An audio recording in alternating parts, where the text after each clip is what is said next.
the bloodiest betrayals in medieval castles. Hey everyone. Tonight we're drifting back to the Middle Ages. A world of stone walls, flickering torches, and halls that smelled mostly of smoke, sweat, and occasionally roasted swan. Castles looked majestic from the outside, but inside they were less romantic and more like a drafty stone box filled with unwashed nobles plotting each other's downfall. Perfect for sleep. So let's wander through these halls together. The torchlight is dim. The floors echo with boots and whispers. And somewhere, just beyond the next wooden door, someone is almost certainly about to be betrayed. Because nothing says good-night story quite like a medieval noble being stabbed in the back by his own cousin. The thing about betrayal in medieval castles is that it wasn't optional. It was basically a professional requirement. If you were a king, you had to expect your brother to try to overthrow you at least once. If you were a queen, someone at court was probably poisoning your soup, purely out of habit.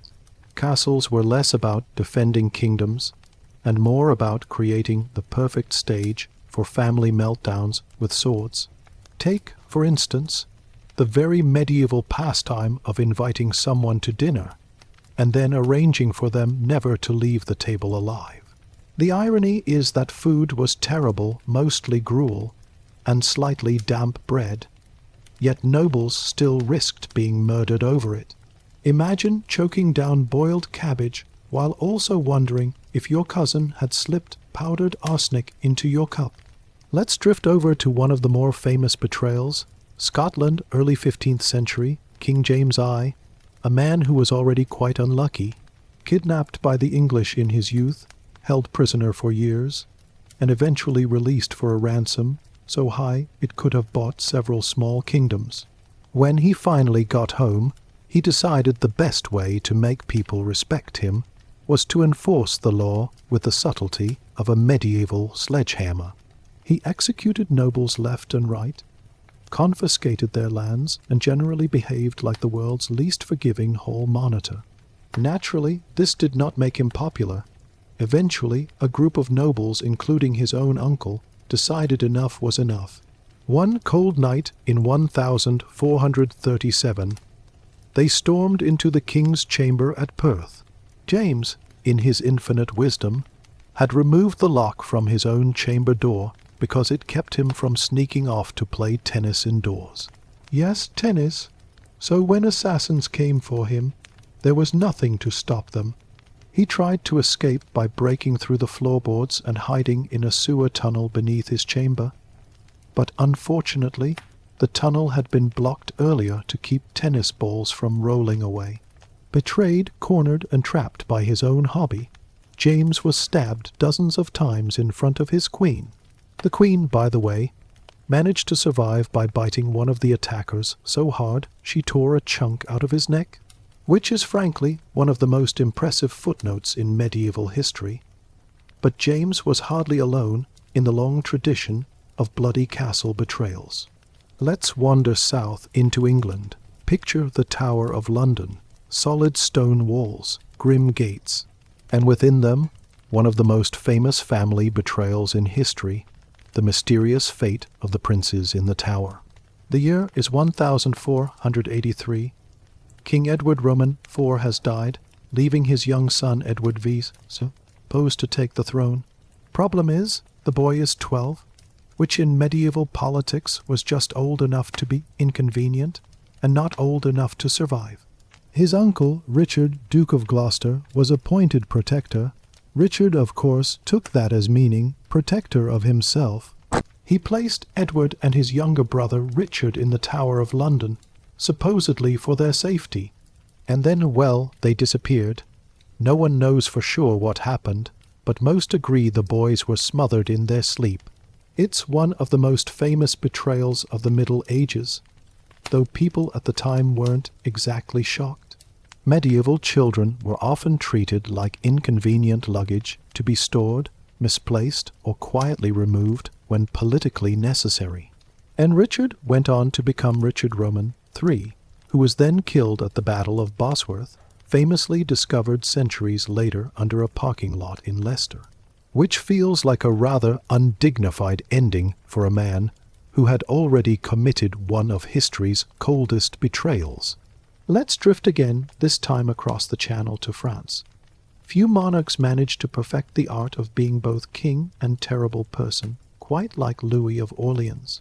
He was the younger brother of King Charles VI, Charles the Mad, as he was generously nicknamed. Charles spent much of his reign convinced he was made of glass, refusing to let people touch him in case he shattered, which meant, of course, that the running of France fell to his brother Louis. Louis, unfortunately, was deeply unpopular, partly because he taxed everyone within reach, partly because he openly flirted with the Queen, and partly because he was just generally annoying. In 1407, the Duke of Burgundy, John the Fearless, decided to solve the problem the medieval way. He hired assassins to ambush Louis on the streets of Paris, where they hacked him to pieces with swords and axes. John then proudly admitted to the murder, arguing that he had done it for the good of France. This kicked off a decades-long civil war because naturally, when one duke murders another duke in broad daylight, everyone else feels obliged to pick a side, all thanks to a family squabble that turned into a massacre in the middle of Paris. Of course, betrayal wasn't limited to kings, uncles, and brothers. Sometimes queens orchestrated the bloodiest plots of all. One particularly cheerful example comes from 14th century Naples. Queen Joanna I, a woman who managed to marry 4 times, outlive most of her husbands, and somehow attract a reputation as one of Europe's more scandalous rulers. Her first husband, Andrew of Hungary, was deeply unpopular with the Neapolitan nobility, mostly because he was Hungarian. The nobles whispered constantly about removing him. Eventually, while the young couple were staying at a castle in Aversa, Andrew was attacked while climbing out of bed one night. His assassins strangled him with a cord and then, to be thorough, dropped his body out the window. All this while Queen Joanna was in the next room. Did she arrange it? Historians still argue, but let's just say her lack of grief and her immediate remarriage did not help her case. Joanna, naturally, was later betrayed herself, captured by enemies and strangled in her turn, because in medieval politics everything was basically a rotating door of who was murdering whom.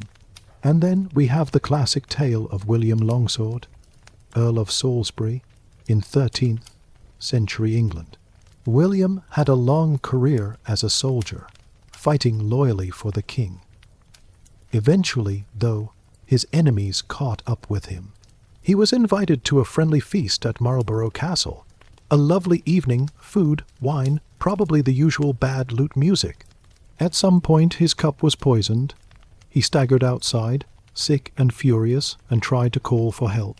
According to legend, his enemies then finished the job by throwing him into a cesspit. Yes, after years of loyal service, he was literally betrayed into a dung heap. Not exactly the knightly ending he might have hoped for.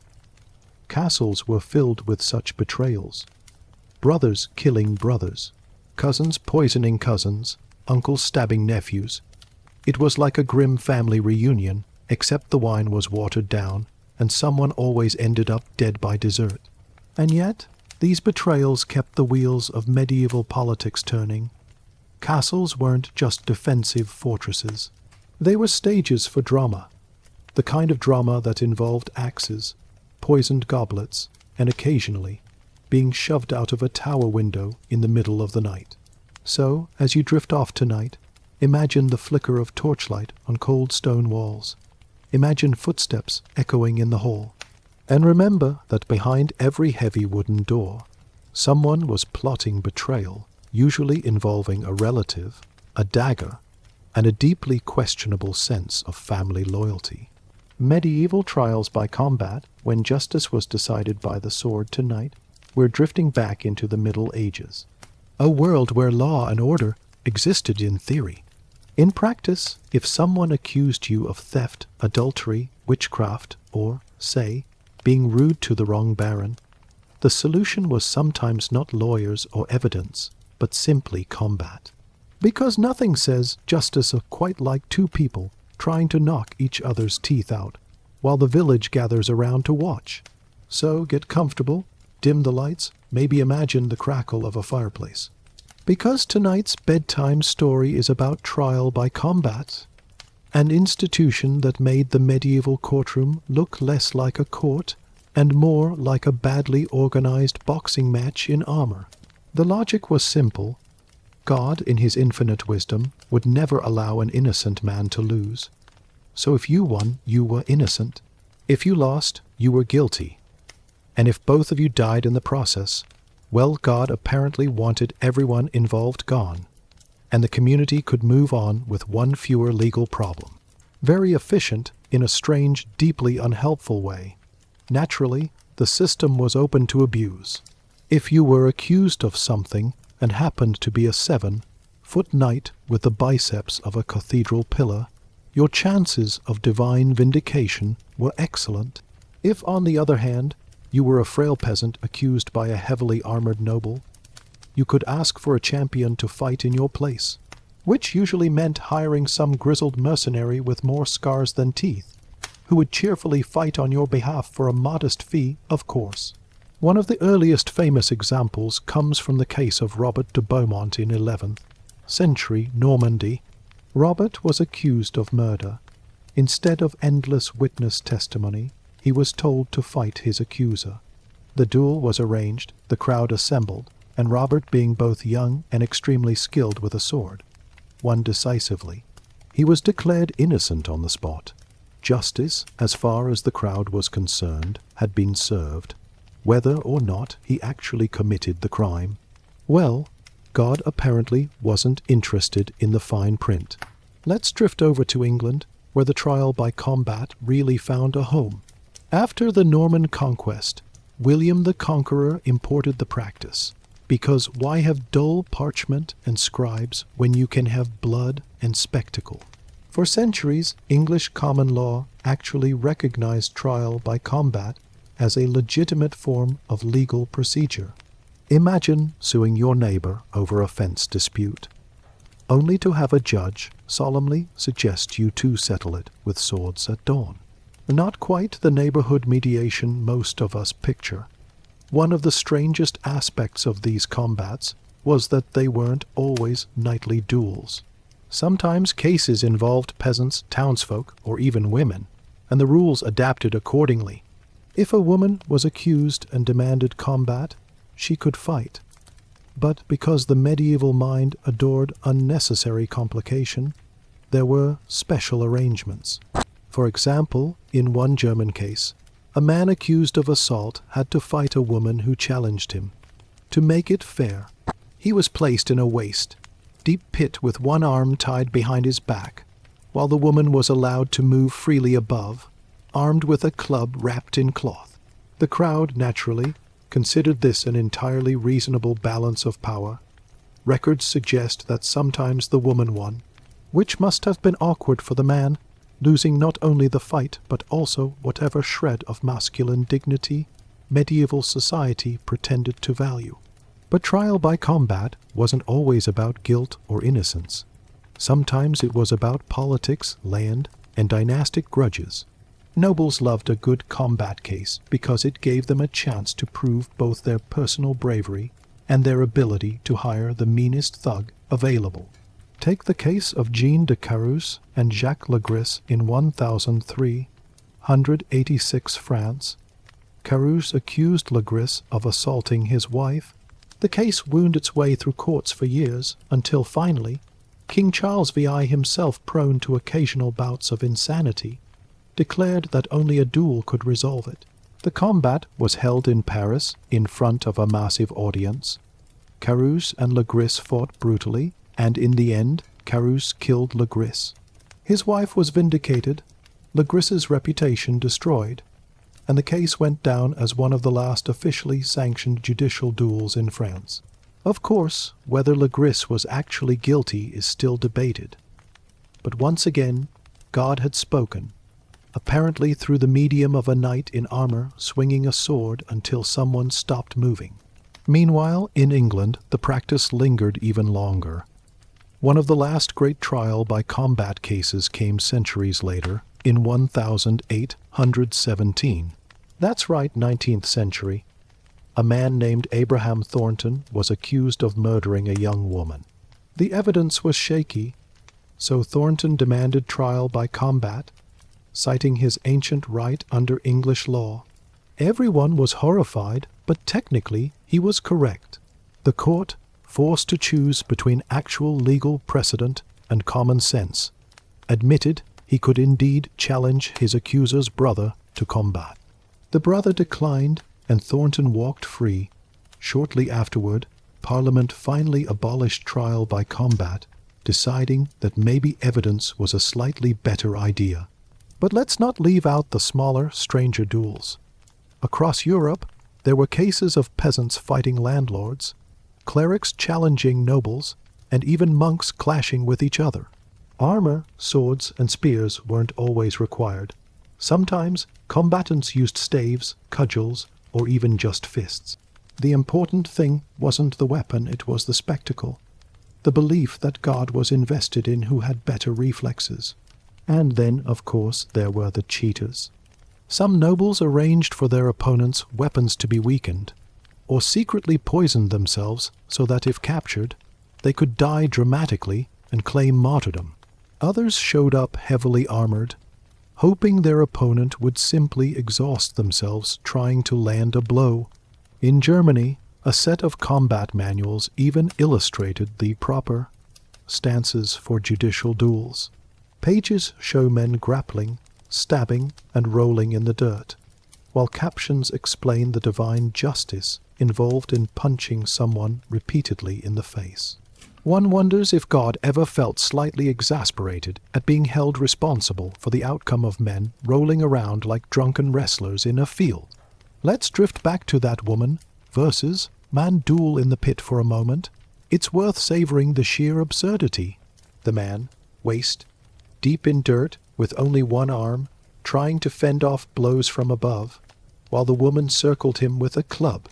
According to some accounts, the woman won by leaping into the pit and beating her opponent until he submitted. The crowd approved. The judges declared God's will had been made clear, and everyone went home satisfied except, presumably, the man who had learned an unfortunate lesson in humility. The fascinating part is how ordinary people accepted this as justice. For them, trial by combat wasn't barbaric. It was logical. If you truly believed in your innocence, you should trust God to protect you. If you lost, well, you must have been guilty. In a world where medicine barely existed, famine was constant, and kings often resembled undercooked poultry, trial by combat probably felt no stranger than anything else. Of course, the system wasn't flawless. People lied, cheated, and bribed. Innocent men lost, guilty men won. But then again, medieval law wasn't about fairness. It was about order, spectacle, and maintaining the appearance that God approved of the social hierarchy. And nothing reinforced that quite like a nobleman in polished armor, smashing a peasant into the mud, while the village priest solemnly nodded. So tonight, as you drift into sleep, imagine the clang of swords in a quiet field, the crowd murmuring, the priest lifting his hands in blessing, and two combatants circling each other, convinced that the outcome of their awkward swinging would decide not only their lives, but also the eternal judgment of heaven. And with that, let's drift onward to the next medieval fiasco, the most dangerous rivalries between medieval kings tonight. We're drifting back again. This time, not into dim holes with assassins waiting in corners, but into the wide, drafty world of medieval monarchs, men who were, in theory, anointed by God to rule, but in practice, spent a suspicious amount of their reigns arguing with their cousins, declaring war on their brothers, and sulking in castles. Rivalry between medieval kings wasn't just common. It was practically a family tradition. You were expected to feud. If you didn't, people might wonder if you were really royal at all. After all, kingship came with a crown, a scepter, and usually at least one arch nemesis who also wore a crown. Let's start gently with two men who turned sibling rivalry into continental catastrophe. Richard the Lionheart and his brother King John of England. Richard, of course, has the kind of heroic nickname schoolchildren still learn. Lionheart, brave crusader, a man of immense charisma. In reality, Richard spent only about 6 months of his entire reign in England, preferred France to his actual kingdom, and treated his subjects as little more than a convenient ATM for his endless wars. John, his younger brother, was the one left behind. John, nicknamed Lackland, because he had inherited little property as a youth. He grew up with a permanent chip on his shoulder, which, combined with his sulking personality, made him one of the least loved kings in English history. You might remember him as the villain in Robin Hood stories, and yes, he really was that bad. Richard and John despised each other. While Richard was away on crusade, John immediately began plotting to steal the throne. He negotiated with the French king, promised loyalty if given lands, and generally behaved like the medieval version of an annoying younger sibling trying to borrow your car and never returning it. Richard eventually returned, furious but still victorious, and forgave John. Sort of. He had little choice. Dynastic politics made even the worst family members impossible to disown entirely. But the rivalry between them set England on a path of political instability that would lead to rebellions, wars, and, eventually, Magna Carta, which John signed reluctantly, mostly because his barons threatened to set him on fire if he didn't. Let's drift further across the Channel, where rivalries reached truly operatic levels. Few were quite as destructive as the one between England's Henry V and France's Charles VI. Henry, remembered today as the hero of Agincourt, was a skilled warrior, pragmatic, and deeply ambitious. Charles VI, on the other hand, was widely known as Charles the Mad. He believed at different times that he was made of glass, that his limbs might shatter if touched, and that he was being pursued by invisible enemies. Naturally, this made ruling France a bit difficult. Henry saw his chance. He declared himself rightful king of France and invaded. At Agincourt, his much smaller English army crushed the French nobility, largely because the French, in full shining armor, had chosen to charge directly into a mud pit. A bold strategy, one that did not work. Thousands of French knights were captured or killed, while Henry's reputation soared. But behind the battlefield glory, this was still personal. Henry wasn't just conquering land. He was proving himself superior to a rival monarch he considered unworthy. He forced Charles VI to sign the Treaty of Troyes, disinheriting his own son and making Henry the heir to the French throne. Naturally, when Charles VI finally died, his son Charles Roman VII did not politely step aside. The rivalry escalated into the 100 Years' War, which, despite the name, dragged on for 116 years. Because medieval kings loved nothing more than refusing to let go of a feud, long past the point of reason. Now let's wander north for a moment to Scotland. Robert the Bruce, one of Scotland's great heroes, was not exactly a man free from personal grudges. His rival was John Comyn, another noble with a claim to the Scottish throne. The two men met in a church in 1306 to discuss matters, which, in medieval terms, usually meant plotting or sulking. Instead of reconciling, Bruce stabbed Comyn right there at the altar. His supporters finished the job because apparently nothing said sacred meeting place quite like a murder. Bruce then crowned himself king, and his rivalry with the English crown flared into open war. Edward I, the English king, had already conquered Wales and quite fancied the idea of Scotland as well.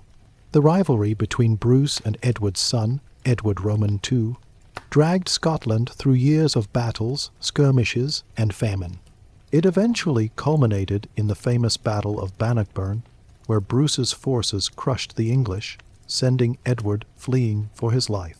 The rivalry secured Scotland's independence for a time, and Bruce's place as one of the most celebrated and blood-stained figures in Scottish history.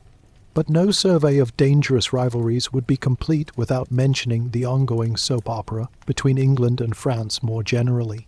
Their monarchs seemed contractually obligated to despise each other. If they weren't fighting over land in Normandy, they were fighting over claims to Aquitaine. If not Aquitaine, then the crown of France itself. The rivalry was generational, passed down like a family heirloom.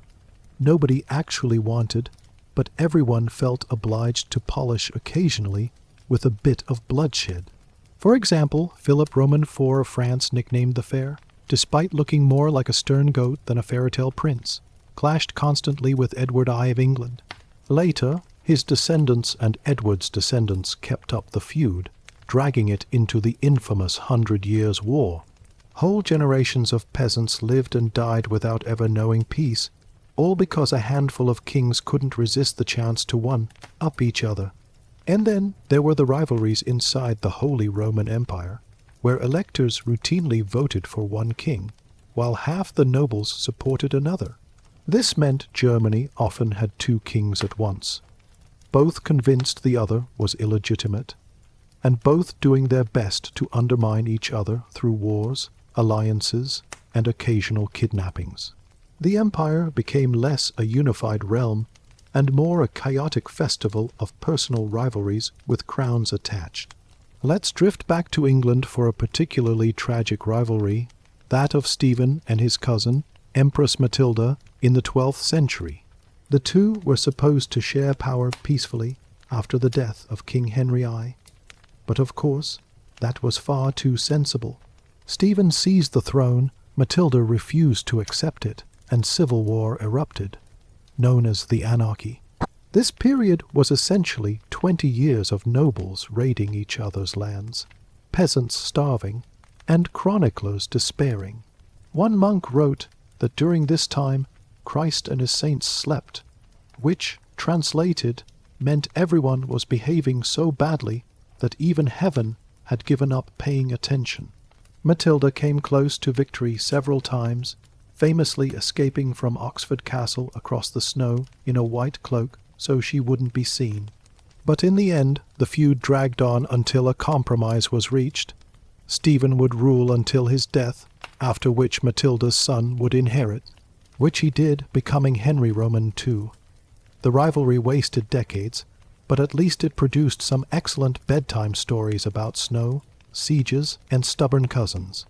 And of course, there's the infamous rivalry between Henry Roman II himself and his sons. But that's a tale so full of sulks, betrayals, and petty rebellions that it deserves its own slow unraveling later. For now, let's simply note that medieval kings were often their own worst enemies. They inherited crowns only to spend years trying to snatch other crowns, all while their subjects paid the price in taxes, famines, and burned villages. The irony, of course, is that most of these kings were related. They married cousins, shared grandparents, and passed thrones between branches of the same families. The so-called dangerous rivalries were often less international wars and more very elaborate family feuds that just happened to involve thousands of unwilling peasants. Deadly feuds knights who wouldn't forgive or forget tonight. We're drifting back into the strangely stubborn world of medieval grudges. And these weren't the small kind of grudges, not the quiet kind you nurse over someone borrowing your cloak and never returning it. No, these were the big, generational feuds. The sort that began with an insult at a banquet and ended with armored men hacking at each other in muddy fields, insisting they were fighting for honor when really, they just couldn't let things go, so get comfortable. Dim the lights, pull the blanket close, and let's wander into the stories of knights who would rather risk their lives than say, "All right, I'll drop it." Because, as you'll see, medieval knights were very good at fighting, but they were far less talented at forgiveness. Let's begin in France, with a knight whose name practically became a byword for being impossible to deal with. His name was Jean de Carus, and if that rings a bell, it might be because of his duel in 1003. 186, one of the last officially sanctioned trials by combat in France.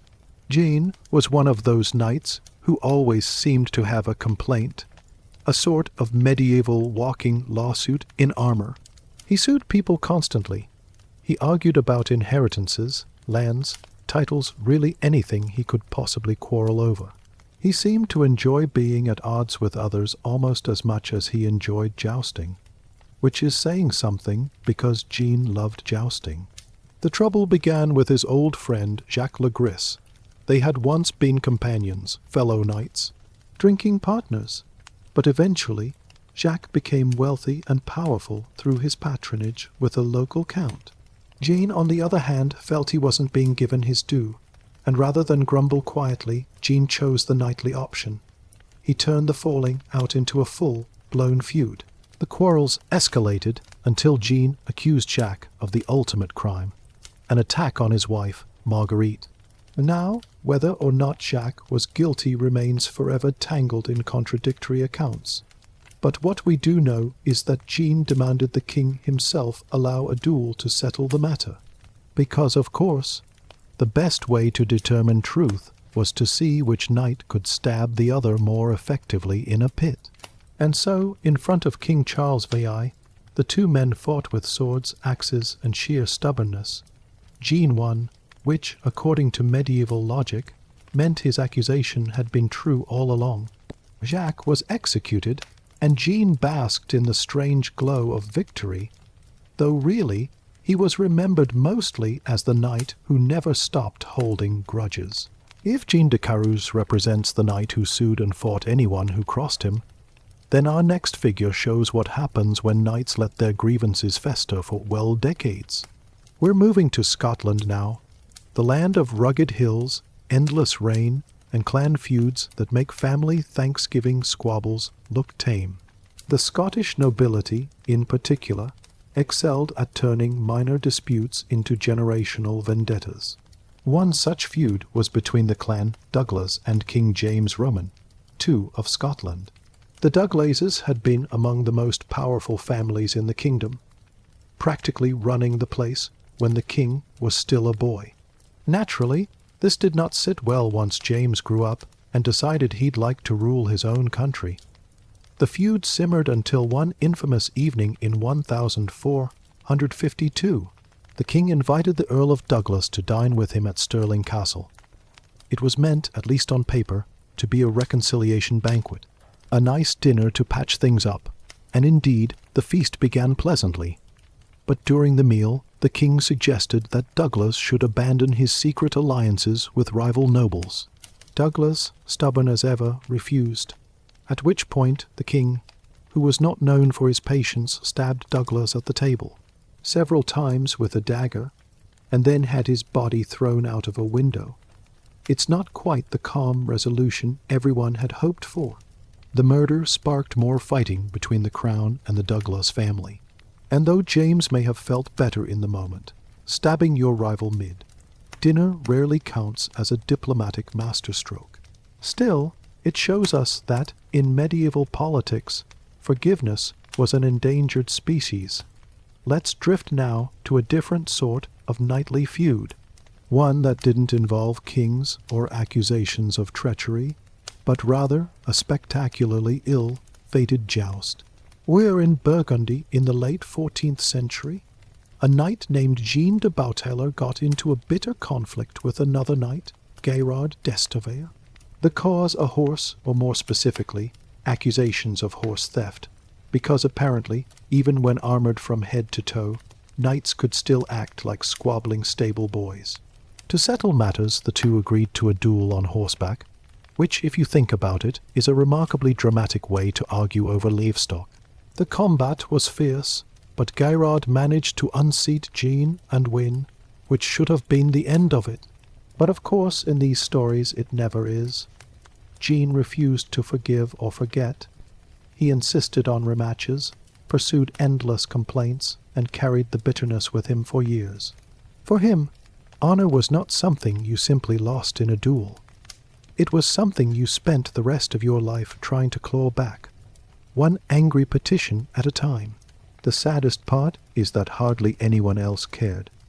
These duels to the wider world were small footnotes. But to the men inside them, they were everything. Medieval knights built their identities on reputation. And if that reputation took a bruise, they were prepared to bleed endlessly just to polish it again. Of course, no tour of medieval grudges would be complete without mentioning Richard the Lionheart and Philip Roman, two of France. Two kings, two egos, and an alliance that managed to collapse almost as quickly as it began. At first, they were allies. They went on crusade together, though together is perhaps a generous word. Their partnership was less camaraderie, and more two men desperately trying not to kill each other before reaching Jerusalem. They quarreled about strategy, about supplies, about who got the nicer tent. Richard was bold to the point of recklessness. Philip was cautious, pragmatic, and increasingly irritated. Eventually, Philip gave up and went home, muttering about how impossible Richard was. Richard, naturally, accused Philip of cowardice. When Richard finally returned to Europe years later, he discovered Philip had been busily undermining his territories in France. Their rivalry never really cooled. It outlasted their crusading vows, their alliances, and their treaties. Richard was once asked why he couldn't simply trust Philip. His answer was, because he is a king, which, in fairness, was a fairly solid reason in the Middle Ages. Kings tended to be terrible at loyalty. Now, perhaps the most striking thing about all of these feuds is how often they ended not in forgiveness, but in death. And yet, even that wasn't enough. Families would continue the vendettas long after the original combatants had been buried. It was as if the grudge itself had become immortal. Take, for instance, the long-running feud between the Guelphs and Ghibellines in Italy. These were not knights in the sense of a single duel. They were entire factions, whole cities caught in the endless cycle of revenge. The Guelphs supported the Pope.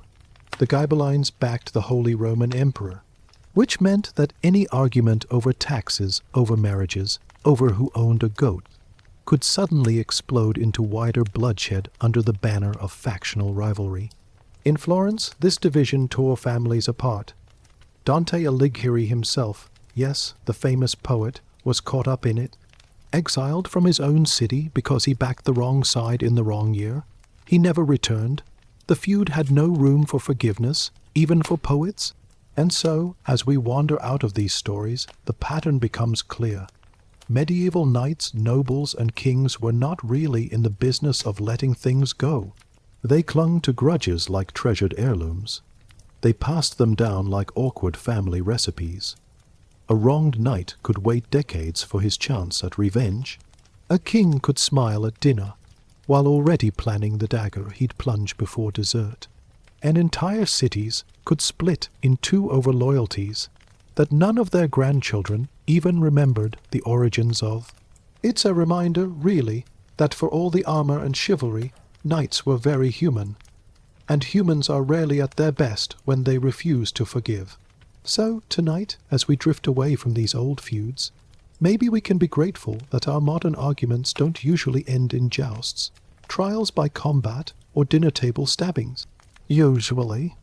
And so, we've wandered through the long shadows of medieval grudges and knights who fought, sometimes honorably, sometimes pettishly, and often with very little to show for it besides dents in their armor and bruised egos that lasted longer than their victories. It's a reminder, really, that even the most celebrated warriors were still just people prone to holding grudges, making questionable choices, and occasionally embarrassing themselves in public. Tournaments. Time has polished their stories into legend, but if you look closely, most of them were more human than heroic. As always, thank you for drifting through history with me tonight. If you've managed to stay awake all this time, well, that's impressive. But if you've already slipped into sleep somewhere between one duel and the next, that's perfectly fine too. So let's leave the knights where they belong, resting in their crumbling castles and faded manuscripts, while you rest in the present moment. Good night and sleep well.